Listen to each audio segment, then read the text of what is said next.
नमस्कार, बखर लाईव्ह मध्ये आपल्या सर्वांचं स्वागत। उद्या विसर्जन मिरवणुकीला सुरुवात होते। मी आता सध्या पुण्यातल्या अलका चौकात आहे। आपण या ठिकाणी पाहू शकता की महानगरपालिकेच्या वतीने शहराच्या मध्यवर्ती असलेल्या अलका चौकात या ठिकाणी मांडवाचं काम जे आहे ते सुरू आहे।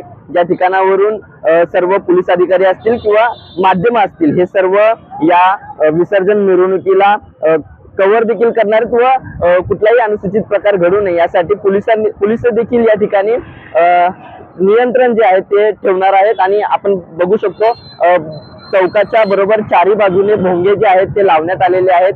म्हणजे पोलिसांच्या काही महत्त्वाच्या सूचना असतील त्या देखील सर्व गणेश मंडळांना मिळतील अशा पद्धतीचं या ठिकाणी तयारी जी आहे ती करण्यात आलेली आहे। या ठिकाणी आपल्यासोबत महानगरपालिकेचे अधिकारी देखील आहेत। आपण त्यांच्याशी संवाद साधूया। सर, काय सांगाल, कशा पद्धतीची तयारी सुरू आहे? पुणे महानगरपालिकेमार्फत 3 मुख्य रस्त्यांना जे विसर्जन मिरवणूक सुरू होते, एक आहे टिळक रोड रस्ता, दुसरा आहे लक्ष्मी रस्ता आणि तिसरा आहे तो केळकर रस्ता। या तिन्ही रस्त्यावरून ज्या विसर्जन मिरवणुका विविध मंडळांच्या येत असतात त्या तिन्ही ठिकाणी आपण पुणे महानगरपालिकेचे स्वागत कक्ष उभारत आहे। त्यापैकी 2 ठिकाणचे स्वागत कक्षाचे उभारणीचे काम पूर्ण झालेले आहे। अलका टॉकीज चौकातील स्वागत कक्षाचे काम सुरू आहे। तसेच पोलिसांना ज्या लागणाऱ्या सोयी सुविधा आहेत, उदाहरणार्थ वॉच टॉवर्स, पोलीस मदत केंद्र आणि त्यांना ज्या आवश्यक बॅरिकेड्स वगैरे जे त्यांच्या सूचनेनुसार आपलं काम सुरू आहे।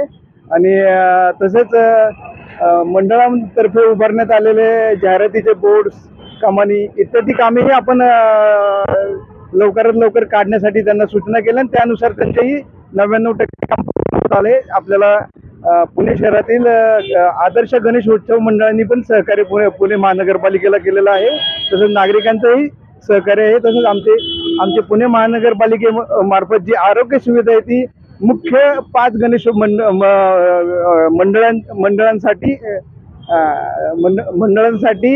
स्वच्छतेची 24/7 काम सुरू आहे। तसेच मुख्य रस्त्यावरील स्वच्छतेचे काम, डीप क्लिनिंग वगैरे सर्व काम आता केलेलं आहे। तसेच मुख्यमंत्री आणि अन्य मान्यवर आपल्या शहरात उद्या मिरवणुकीसाठी उपस्थित राहणार आहेत। त्या दृष्टीने आमचे सर्व सेवक, अतिक्रमण विभाग इत्यादी सर्व विभागामार्फत सुनियोजितरित्या काम सुरू आहे, एवढं मी बोलतो। वाहतुकीबाबत काही समस्या उद्भवणार नाही नागरिकांना अशा पद्धतीचे काही नियोजन जे आहे ते महानगरपालिकेच्या वतीने केले जाणार आहे का?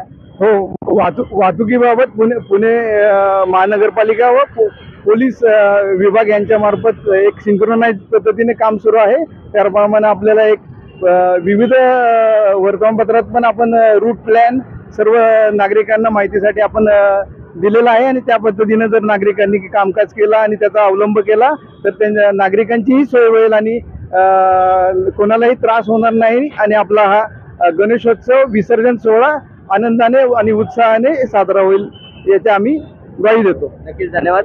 तर आपण पाहिलं तर महानगरपालिकेच्या अधिकाऱ्यांनी देखील एक विशिष्ट चांगली माहिती जी आहे ती आपल्यापर्यंत पोहोचवलेली आहे की गणेश मंडळांना काही सूचना केलेल्या आहेत, त्यांच्या उंचीच्या बाबत अशा काही सूचना मंडळांना केलेल्या आहेत। तसेच त्यांच्या ज्या स्पॉन्सर्सच्या बॅनर वगैरे या ठिकाणी काढण्यात, त्यामुळे विसर्जन मिरवणुकीला कुठलाही अडथळा जो आहे तो या ठिकाणी येणार नाहीये।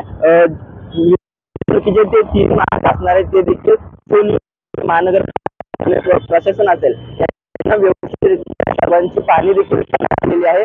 आपण अजून एकदा पाहू शकतो की एका मोठ्या प्रमाणावरती एकदम युद्ध पातळीवरती उद्याच्या विसर्जन मिरवणुकीची तयारी जी आहे ती पुणे महानगरपालिका असेल, पुणे प्रशासन असेल, तसेच गणेश मंडळांच्या सहकार्याने आता या सगळ्या नियोजन जे आहे ते ठिकाणी केलं जात आहे। पुण्याहून विश्वजित भालेराव, बखर लाईव्ह। समाजकारण, प्रशासन आणि राजकारणातल्या अचूक विश्लेषणासाठी बखर लाईव्हच्या सोशल मीडिया प्लॅटफॉर्म्सना लाईक, फॉलो आणि सबस्क्राईब करा।